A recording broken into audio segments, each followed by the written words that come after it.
Assalamualaikum warahmatullahi wabarakatuh. Halo pemirsa setia Sultan TV dimanapun Anda berada. Kembali lagi bersama saya Raud Lorida dalam dialog bincang hari ini. Pemirsa, judi online di Indonesia saat ini kian mengkhawatirkan. Tidak sedikit masyarakat Indonesia yang terjebak di dalam pusaran gelap judi online. Mirisnya saat ini banyak sekali kasus kejahatan bahkan hingga upaya bunuh diri yang dilakukan akibat judi online.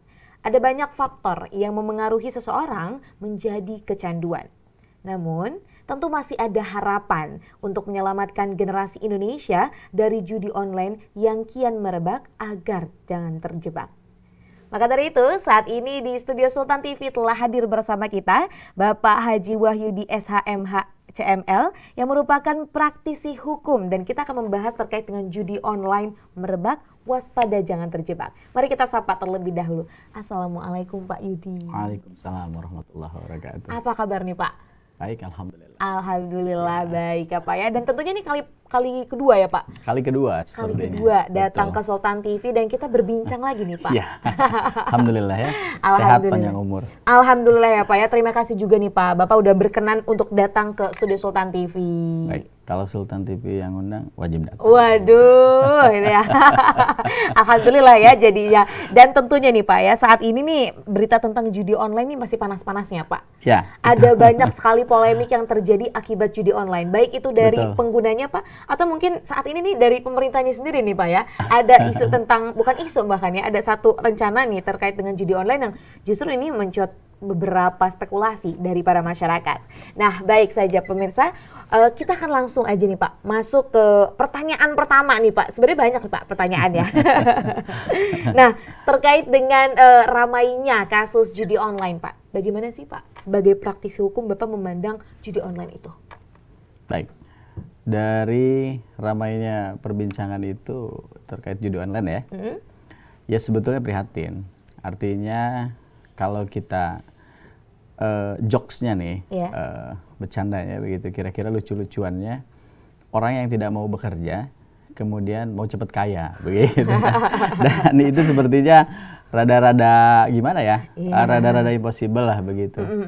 Tapi ya mungkin ada contoh, ada contoh mungkin yang kemudian masang judi online, begitu kan, lalu kaya raya, begitu kan.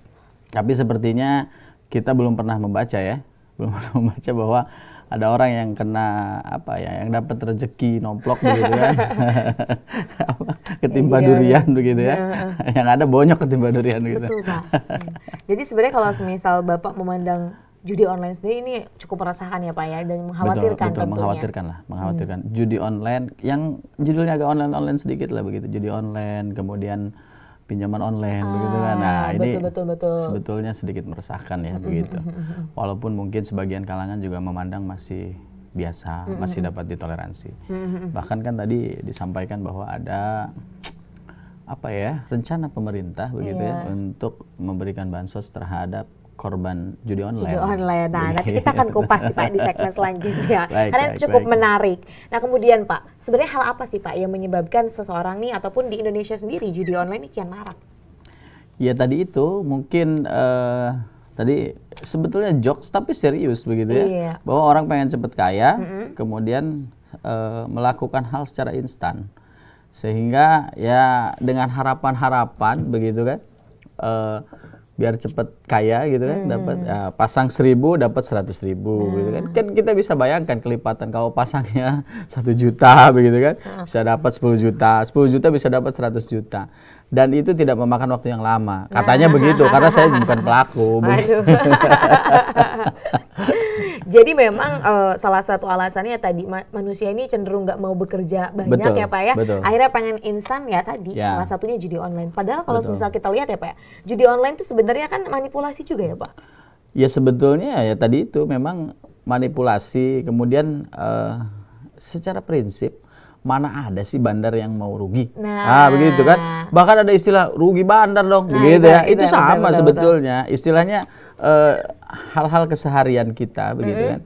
kadang istilah-istilah yang kita munculkan itu sebetulnya ya mirip-mirip begitulah. Rugi bandar, mana ada bandar yang mau rugi begitu kan? Dia siapkan 100.000, keambil 1 juta misalkan, kan bandar rugi bandar dong. Nggak mungkin yang mau ya Pak ya. Nah kemudian Pak, berbicara tentang judi online, sebenarnya resiko dari pemain judi itu apa Pak? Nih biar orang-orang yang emang main judi nih tahu aja nonton nih biar ke insight gitu Pak. Baik.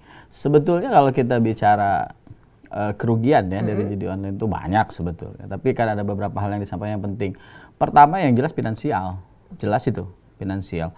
Karena menurut cerita nih turun-temurun yang kita percaya sampai dengan saat ini, katanya kalau orang sudah kecanduan judi, jangankan harta, istrinya pun bisa dijual. Nah, begitu kan. Pertama finansial, jelas itu. Yang kedua adalah hubungan sosial. Biasanya kan apa ya, karena judi terus jarang juga bergaul dengan masyarakat begitu kan. Lalu kemudian yang mengkhawatirkan itu kriminalitas, kriminal ya. Jadi dengan misalkan habis nih uangnya, bisa saja dia melakukan melakukan tindak pidana pencurian, penipuan begitu kan. Yang judul-judulnya buat judi online. Kita pernah mendengar kemarin waktu Pilpres itu, Pilpres itu ada salah satu penyelenggara tuh ya, pernah dengar kan? Iya, pernah Pak. Dia membawa lari honorarium anggotanya, ya. Buat apa? Buat depo katanya begitu. Itu sudah sangat meresahkan begitu kan. Yang terakhir adalah konsekuensi hukum tentunya, karena saya praktisi hukum, pastinya berakhir di konsekuensi hukum. Bisa dipidana jelas itu kan, bisa didenda jelas begitu. Jadi ya hindarilah semaksimal mungkin. Judi itu ya Pak ya, baik judi online maupun judi biasa ya Pak ya sebenarnya. Ya offline online sih sebetulnya. Apapun itu. Gitu. Tanda-tanda seseorang nih Pak, kalau memang terlihat sudah kecanduan judi. Nah, ini alhamdulillah saya juga bergaul bukan dengan orang seperti itu ya Pak ya. Jadi agak bingung juga kalau saya jawab. Tapi secara yang terlihat ya tadi itu banyak tidak bergaul dengan masyarakat, begitu kan. Lalu kemudian biasanya ngomongnya agak ngelantur gitu kan, ngomongnya agak ngelantur, misalnya, besok nih gue punya uang nih gitu kan. Padahal dia mengandalkan judi online misalkan. Atau ya mungkin kata-katanya tidak bisa dipercaya lagi gitu. Segala macam dia judiin tuh. Kalau yang saya bisa tarik kesimpulan, kadang kita kumpul-kumpul misalkan, besok ada main bola, oh iya berapa nih, ayolah 5.000. Itu sebenarnya kan judi juga walaupun offline ya. Kadang kita menemukan di keseharian ada yang begitu, begitu. Kadang orang lari-lari, itu lari ke sebelah mana? Kiri apa kanan? Kanan 10.000, kiri 5.000. Artinya apapun bisa dia jadikan taruhan untuk berjudi begitu. Nah, mungkin sifat-sifat kecil yang seperti itu yang ini. Karena secara spesifik, alhamdulillah ya teman-teman saya soleh semua.